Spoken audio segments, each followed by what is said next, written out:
Hi there, welcome back to the YouTube channel. I'm back again, and here we go again, another deck for you to enjoy while I'm off enjoying my holiday. Now, you will probably have noticed, those of you who follow me or subscribed here on YouTube, that occasionally you see videos pop up for me that talk about Imperial Agents. One of my other big hobbies that I play apart from Magic is Warhammer 40k and Age of Sigmar.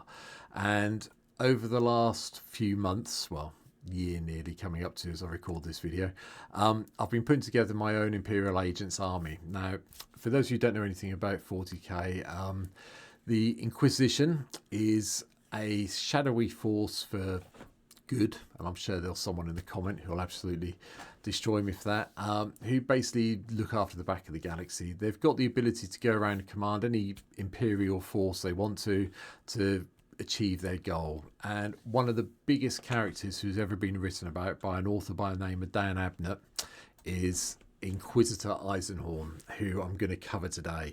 I'm not sponsored anyway, but if you want a really good book, go and find the Eisenhorn trilogy. If you want to get into 40k, read it. It's fantastic. It's one of the best set of novels ever written. But enough about that. Let's talk about the Magic card itself.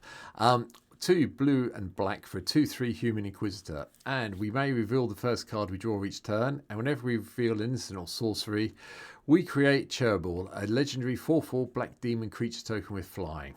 And whenever Inquisitor Eisenhorn deals damage to a player, investigate that many times. Now, Cherbil, as if you read the books, is basically a demon from the Chaos realm who Inquisitor Eisenhorn kind of imprisons every so often in a body of someone and then keeps him around as a pet, which has made him a bit of a radical, to say the least. We're not really sure what's happening. The book series is still ongoing. But anyway, regardless of that, you do get the 4/4 black demon creature token with flying, which is very reminiscent of the book. So what I've tried to do is make the deck fairly like how some of the books are. So it's a bit of a theme deck today, so I hope you enjoy this one. Before I hit the deck itself, I will just point out that this is bracket 3. We have got tutor cards in here. This is not the worst deck you're going to see from me while I'm on holiday, but this one's quite technically good.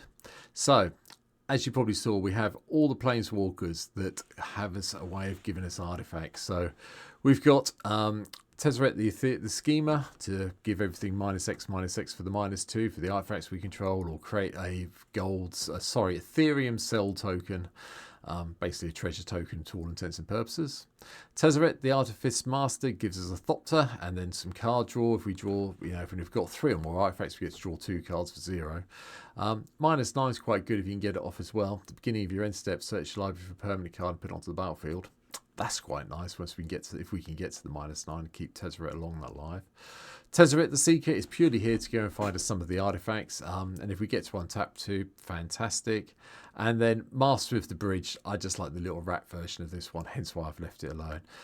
Creatures and Planeswalker spells we control have affinity for artifacts, and then we get to deal a whole load of damage where X is the number of artifacts we control to each opponent. We gain X life. We get to return artifact cards from our graveyard to our hand, or we can exile the top 10 cards of our library when we get there and put all the artifact cards from among them onto the battlefield, which is nice. 21 creatures in the deck. Baleful Strix, because there are some ways of spying on people, and this is one way of doing it. The Blade of the Onin represents Eisenhorn's sword that he has in the books, which you read them, you'll find out about. Golbez, the Crystal Collector, is just here because I like this from Final Fantasy. I just think it's good in any black-blue artifact deck you happen to be playing. Marionette Apprentice seems a bit like a chaotic being who turns up occasionally.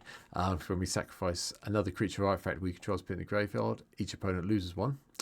Tide Hollow Strix is just another way for our Eisenhorn to spy. Academy Manufacturer, because we will be getting some clues with a bit of luck, so we might as well get some food and treasure, because you do need to field his band. The Foundry Inspector represents the Aptus Mechanicus person they meet in one of the books. I won't say more than that, but cuts our artifact spells down. Nadir's Nightblade, well, there's always a rogue assassin in with Inquisitor Eisenhorn's band somewhere, so that's what they're here for. Shakedown Heavy, because they're just good. Stride Hanger Automaton is also here because it just represents one of the sequences in the first book of the Eisenhorn series. Grim Hireling, well, he does hire a lot of people, and if you read the books, you'll know he always has a band of people with him. Mirkwood Bats, because we've got tokens, clues we're going to be sacrificing, so might as well have this in here to make everyone lose the life. And the Packdoll Terror. Just another little thing that lets us make each opponent lose a life and gain a life when artifacts enter. So it made sense for me. Phyrexian Metamorph to copy things as usual. Solemn Sim represents some of the robots he encounters, and obviously the land search. Whirler Rogue, another rogue who's always around alongside Eisenhorn from my point of view. Eloise, Nephilim's Sylph. Yeah. Had to include this as sort of like the secondary or the trainee Inquisitor. For those of you in 40k land, you know what I'm talking about when I'm talking about Eloise. Kappa Cannoneer, just to give us a way of getting some benefit from all the artifacts we're having come into play. Agent of Treachery, because there is a bit of treacherous ability with Eisenhorn occasionally, so this made sense to have. Thought Monitor just represents one of the flyers that we have, and Hulking Metamorph, because you don't really want to have more copying than you need to have, so another one we can copy. Sorceries, well, here we go. Because we need to make sure we can flip it, reveal our card at some stage to get Cherbil, I went a bit heavy. So we've got Preordained for the scry and the draw. Exsanguinate just gives us a way to win the game when we get that far. Same with Torment of Hellfire, another way of doing it. Fabricate to go and find those artifacts we need that will be coming up. Toxic Deluge and Damnation to control the board. Haunt the Network just seemed like a good plan in this deck for loads of reasons, but it is kind of similar to what happens in one of the books later on in the series. And Thoughtcast, just because I want to draw cards, and affinity for artifacts with what we're going to have in place seems sensible. Instance is basically control. Arcane Denial, Counterspell, Deadly Dispute to draw the cards and give us a treasure. Deduce to draw a card and investigate, so we get some more artifacts that way. Infernal Grasp to take care of anything that's annoying us. Mana Drain for more counter ability. Frantic Search, which is something the Inquisitors tend to do a lot in 40k, go looking for things and then make a mess of it. Whirl of Invention is also here to go and find us that artifact we need to win the game. Etherize to control the board a little bit more and return everything to our owner's hands. Artifacts, well, there's Ramp, Soul Ring, Arcane Signet, Brotherhood Regalia to protect Eisenhorn. I kind of use it as the Inquisitional Rosette. I know there is a card in Magic now that's Inquisitional Rosette, but I wasn't that keen of it. I thought the Brotherhood Regalia seemed a bit more meaningful. Cranial Plating, just to pump up all our creatures. Glamdrag, again, another representation of the sword that Eisenhorn carries, so I'll leave that there for you to find out about. Jet Medallion for some ramp along with Sapphire Medallion. Lightning Greaves to make Eisenhorn even bigger and more untargetable.